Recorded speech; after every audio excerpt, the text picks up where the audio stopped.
Hi, I'm Whitney Espich, the CEO of the MIT Alumni Association, and I hope you enjoy this digital production created for alumni and friends like you. To MIT alumni and friends around the world, welcome to MIT Technology Day, our annual Tech Reunions Symposium. My name is Alfred Ironside, Vice President for Communications at MIT, and I am delighted to be with you today to moderate this virtual forum. This year, by popular vote of alumni, our topic is Geniuses and Game Changers, in which we spotlight four prominent MIT thinkers whose work is helping to make a better world. In this first hour, we'll spend time with Paula Hammond and Deborah Blum, two extraordinary thinkers whose work, though very different, shares a focus on breakthroughs in health. One from a historic public policy perspective that is highly salient today, and the other from a contemporary research perspective that speaks to what may be possible tomorrow. I think you'll find the combination compelling because they hint at the vital link between science and public policy, a subject of significance in current events. Later in the second hour, we'll hear from Professors Josh Tenenbaum and Ed Boyden. But first, let's turn to Paula and Deborah. Each has a presentation to share, after which we will have time to take a few questions.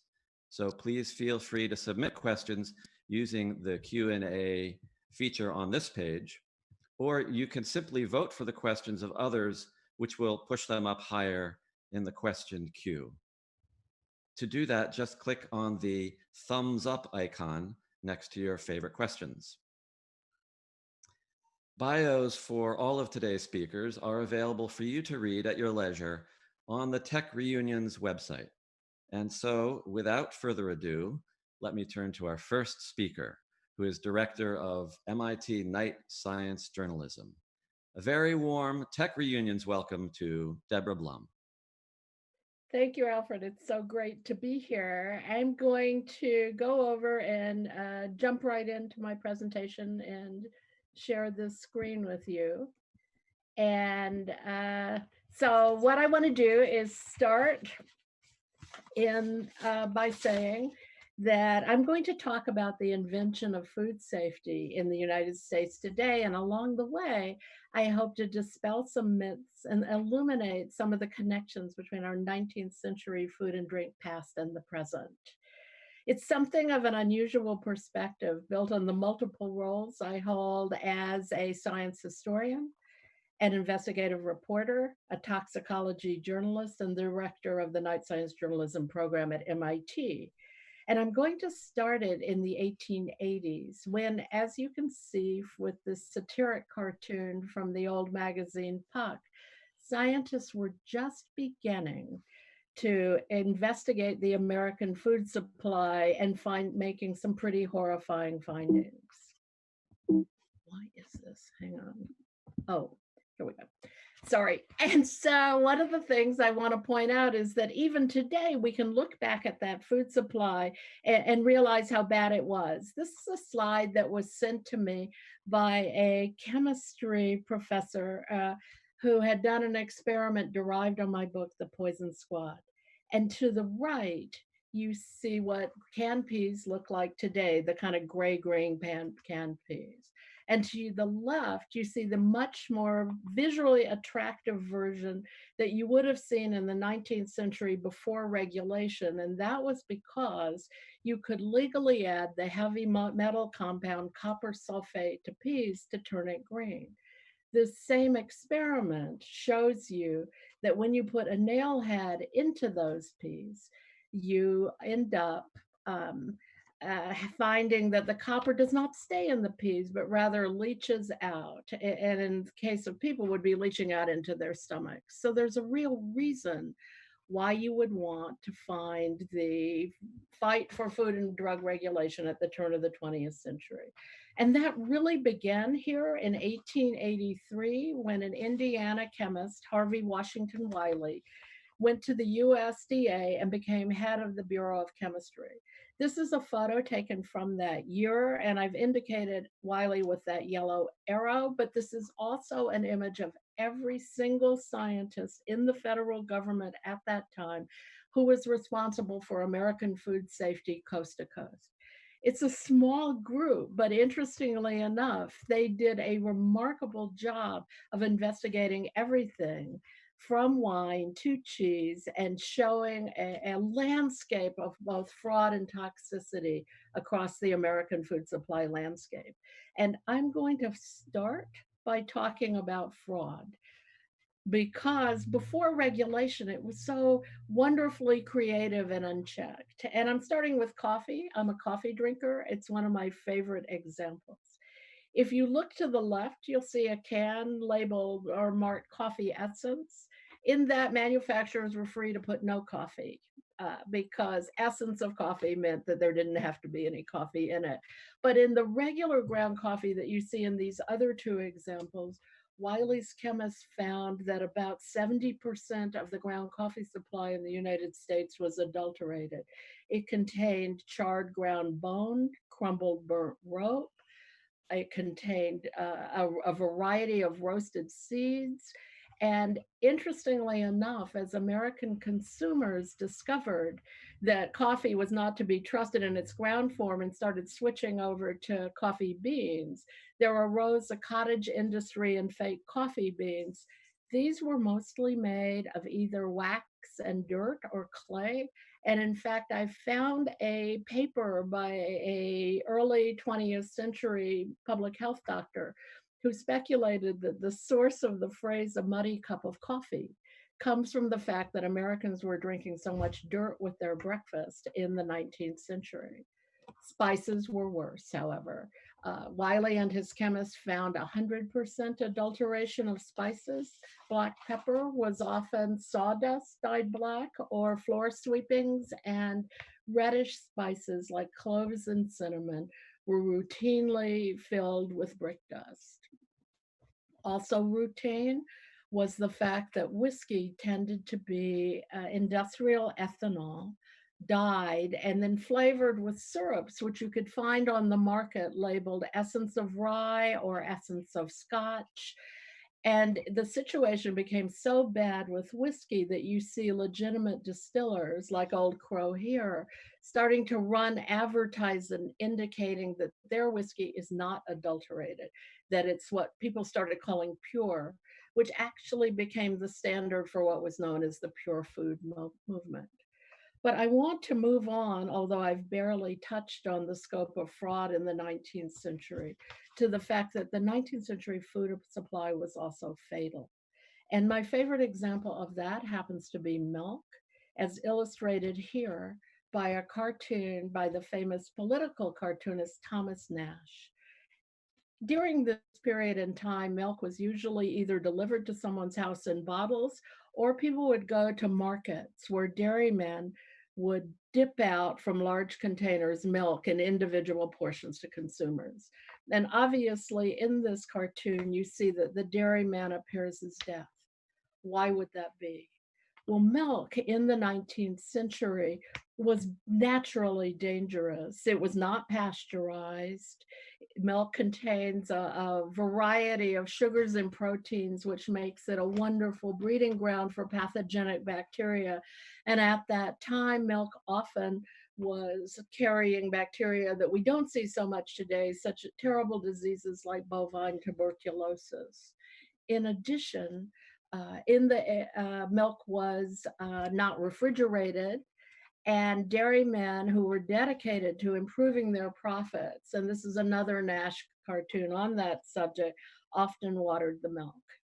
They did not particularly care that the milk contained clean water. So in one case in Indiana, they discovered that a dairyman had simply gone to the pond behind his farm and watered the milk with pond water, as evidenced by the number of horsehair worms in the milk. The milk, which tended to turn kind of a grayish blue as it was thinned, was then recolored by dairymen with chalk or plaster of Paris.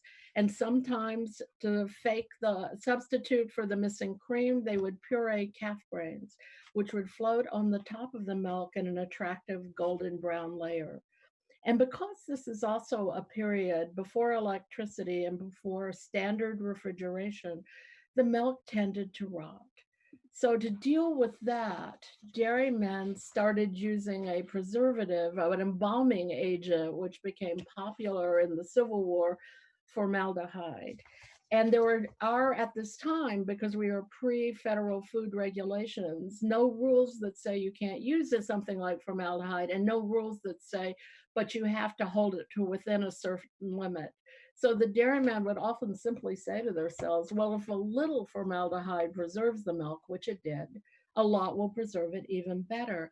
And you start seeing in newspapers across the country stories like this about embalmed milk scandals. This one is in Omaha, Nebraska, in which you'll see the health department warning parents not to feed their children dairy products. But I found them all over the country. And the other thing that's important here again is that dairymen were never prosecuted for this.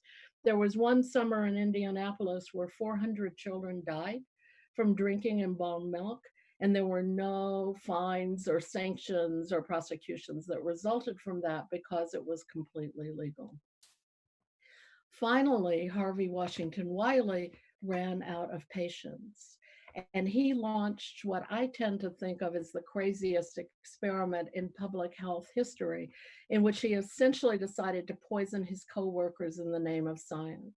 He recruited young clerks at the Department of Agriculture to dine very dangerously. And this is a publicity slide announcing the launch of that experiment. And I love it and always show it because of the trash on the floor, which you would never see in a publicity photo today. But this is a photo of the dining room that Wiley created in a basement of the Department of Agriculture. And these are, in fact, Poison Squad members. He called this experiment hygienic table trials, and the press nicknamed this the Poison Squads. And to simplify this experiment, every member of these squads was served the same food exactly, and it was preservative free, delicious, farm fresh food. But at selected tables, some of these squad members would also be swallowing capsules, which was whatever legal food additive Wiley was studying at the time. That included formaldehyde, that included copper sulfate, the greening agent, that included borax, the cleaning product. You may see it in grocery stores today as 20 mule team borax. It was a popular food preservative. That included salicylic acid, which we know from aspirin, which was a preservative for beer and wine, and many others. And the first of these that Wiley studied was borax because he thought it would be the most benign. To his surprise, members of the squad got sick, and some of them got very sick. I was converted by my research, he said to Congress in testimony about this experiment. And you start seeing him at this point transitioning from being an analytical chemist to something of a crusader. He wanted to see the food supply change. He didn't believe it was safe. And he starts building an alliance or network of allies that include women's groups, state food chemists, businessmen who also shared his concerns about the safety of the food supply, and the Pure Food Alliances. But although, as this coverage continues, and as more and more Americans realize that they are putting their lives and their families' lives at risk just by everyday dining, nothing happens. The food manufacturers and their allies in Congress managed to suppress every single effort at federal regulation until 1906. A socialist author, Upton Sinclair, publishes an explosive novel called The Jungle. Sinclair had meant this to be an expose of the plight of immigrant workers in the Chicago stockyards.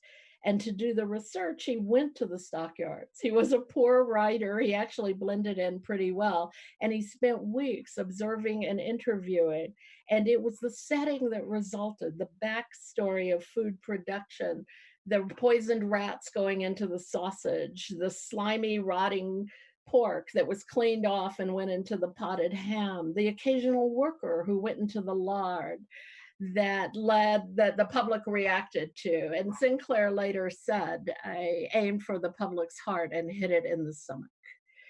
And this book essentially threw fuel on that fire that Wiley and his allies had lit and exploded across the country. But the reason it was so powerful was not because it was a slightly preachy socialist novel. It was because it was a reported novel. And before it was published, Sinclair's publisher, Doubleday Page, sent fact checkers to Chicago.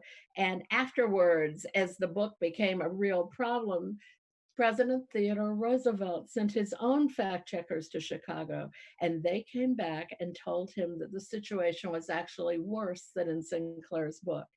And Teddy Roosevelt effectively used that report, which has never been fully published, to blackmail Congress and to blackmail business into giving him a Meat Inspection Act. And in the swell of public outrage and fury over the state of the food supply surrounding this, the Food and Drug Act also passed. Both of these bills passed and were signed into law in June 1906. And this is a paradigm changing moment in the United States of America. It is the first time in our history that the federal government says, yes, we are the business of protecting consumers in our everyday life. And every consumer protection agency that follows, from OSHA to EPA, is built on this precedent that was laid down in these two food laws. But there are specific issues related to this law that still affect our food and drugs policies today.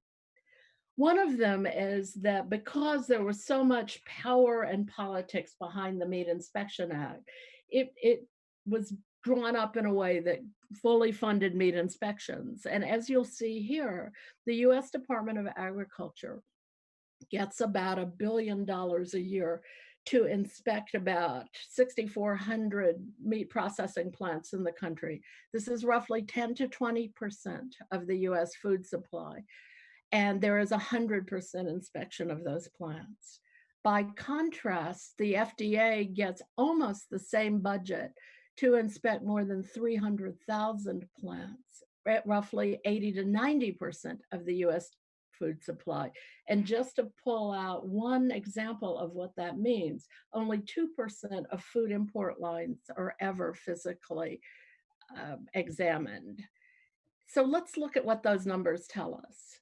It relates to the fact that right now there are almost 50 million foodborne illnesses in the United States every day, according to CDC data.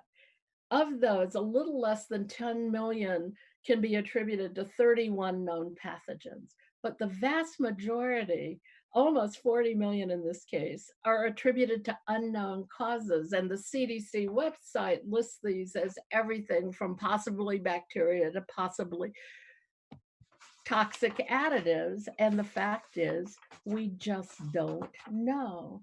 So what I want to talk about now is a little bit of the unknowns, of which there are many. It's true in both food safety and toxicology in general that in this country we let a lot of unknowns go by. We don't invest in finding out the causes of foodborne illnesses, as you can see. We accept more possible toxicity in this country than in the EU. An estimated 1,000 compounds are permitted in US food and drink, but banned in Europe. And in the interest of business, we don't always deal forthrightly with the risks we have proved. Because I'm a toxicology journalist, one of my favorite examples of this is the issue of arsenic in rice. So what is that exactly? Rice is the #1 source of inorganic arsenic in the US food supply. And that's because the rice plant, of all the grain plants, has a unique system for pulling metallic elements out of the soil. And arsenic is, in fact, a metallic element. And so the rice plant, as it grows in areas where naturally occurring arsenic exists in the soil, arsenic is the 33rd most common element in the Earth's crust, pulls up and stores arsenic in the husk and the bran. It's one of the reasons that if you get into this issue, you find that brown rice contains more arsenic than white rice because they polish off husk in the brown and white rice. This became of such concern that the FDA, about 2015, started issuing safety standards for arsenic in rice in the United States. And those standards, which included recommendations that parents do not feed their children too much rice cereal because of the neurotoxicity issues related to arsenic in rice, were put on hold and shut down when the current administration came into power at the instigation of the rice industry. So, is the American food supply safer than it was in the 19th century? Absolutely it is. And and how do we know that? In the 19th century, which medical historians call the century of the Great American Stomachache, food is thought to have been one of the top 10 causes of death. That's clearly not true today. So, and these illnesses that I cited mostly do not even require hospitalizations. But could it be better? Could we be more transparent in our labeling? Could we actually try to know more about the food supply?